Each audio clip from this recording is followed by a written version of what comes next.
Assalamualaikum warahmatullahi wabarakatuh. Pada tugas demonstrasi kontekstual dengan kontekstualisasi pendidikan yang memerdekakan untuk topik 5 FPI, saya akan menyajikan video saya. Saya atas nama Ani Desmin Khan dari kelas BS2 PPG Prajabatan gelombang pertama. Untuk isi dari presentasi saya berisi dari 4 hal. Yang pertama yaitu penerapan atau ide gagasan pemikiran Ki Hajar Dewantara. Kemudian yang kedua, alasan kontekstual penerapan ide atau gagasan pemikiran Ki Hajar Dewantara. Yang ketiga, demonstrasi hasil penerapan ide atau gagasan pemikiran Ki Hajar Dewantara. Dan yang keempat, tantangan dan solusi penerapan pemikiran Ki Hajar Dewantara pada konteks kelas dan sekolah. Untuk penerapan ide atau gagasan pemikiran Ki Hajar Dewantara. Ki Hajar Dewantara memiliki pemikiran yang menyatakan bahwa pendidikan yang diberikan kepada peserta didik haruslah disesuaikan dengan kodrat alam dan juga kodrat zaman. Karena ini berdasarkan pada bukunya Ki Hajar Dewantara yang terinspirasi dari Rabindranath Tagore yang menyatakan bahwa never teach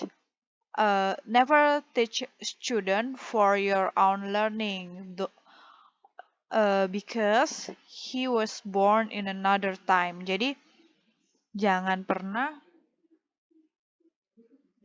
pernah mengajarkan peserta didik berdasarkan tahun atau masa dari guru itu belajar, karena peserta didik memiliki waktu yang berbeda. Misalnya ketika saya mengajar peserta didik saya di SMP Negeri 1 Kota Bengkulu, saya harus menyesuaikan dengan perkembangan zaman, tren, dan kondisi yang ada pada saat ini, tahun 2023. Bukan pada saat apa yang saya alami ketika saya masih SMA dulu pada tahun 2011. Sehingga guru atau pendidik memerlukan cara atau kiat agar dapat menyesuaikan kodrat alam dan kodrat zaman. Jika disesuaikan dengan kurikulum Merdeka saat ini, maka penerapannya kita dapat menyesuaikan dengan merancang pembelajaran yang sesuai dengan kebutuhan dan kemajuan zaman abad 21, yaitu menerapkan 4C, yaitu critical thinking, creative, communication, collaboration. Jadi keempat tersebut harus ada pada pembelajarannya. Selanjutnya, yaitu tentu saja dengan menerapkan TPEK atau mengintegrasikan teknologi pada pembelajaran. Bukan hanya digunakan oleh guru, tapi peserta didik harus turut serta dalam penggunaan teknologi tersebut. Nah, ini yang quote yang saya gunakan tadi. Never take child for your own learning since he was born in another time, yang dikatakan oleh Rabindranath Tagore, dan hal tersebut mempengaruhi pemikiran Ki Hajar Dewantara yang menekankan bahwa guru harus sadar dan paham akan kodrat zaman dan keadaan yang dimiliki oleh siswa, bukan mengikuti kodrat yang dimiliki oleh guru, sehingga guru harus mengerti bahwa pusat dari setiap pembelajaran itu bukan guru, tetapi peserta didiknya. Kemudian untuk yang kedua yaitu alasan kontekstual penerapan ide gagasan pemikiran Ki Hajar Dewantara. Di sini pada pemikiran pendidikan yang dimiliki oleh Ki Hadi, kita dibuat menyadari bahwa pembelajaran di kelas perlu lebih banyak berpusat pada peserta didik, dan hal itu memang memerlukan waktu dan usaha karena kita terbiasa dengan pembelajaran yang berpusat pada guru.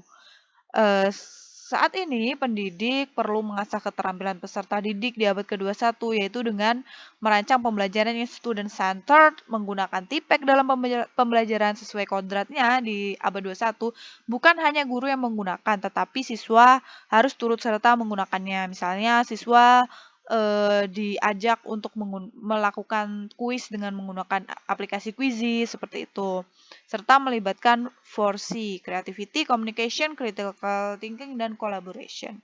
Yang mana juga menekankan kepada HOTS atau high order thinking skill. Ini juga yaitu demonstrasi hasil penerapan atau ide Ki Hajar Dewantara, yaitu seperti yang kita lihat tadi, menggunakan 4C dan adanya pemahaman selama ini. Saya percaya bahwa bukan murid yang harus menyesuaikan, sebelumnya saya percaya bahwa murid yang harus menyesuaikan diri dengan guru.